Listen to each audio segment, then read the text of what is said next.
Hello guys, in this video I am going to show you how to set user preferences on the Wanderlog application. But first I just want to mention, don't forget to subscribe to my channel because at 10,000 subscribers I am going to show you my whole YouTube revenue statistics and growth strategy, how to make money online. Now let's jump into it. First of all, open the application on your phone, then click on the account button down below in the right side corner of the screen.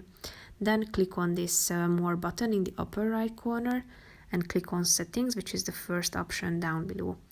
After that, click on user preferences, which is the fourth option. And here you can select the date format at the top, then the distance format, then time format and the place descriptions from the web, such as showing them in empty notes and below my custom notes, or only showing empty notes. Tap on the relevant ones and then your user preferences will be updated.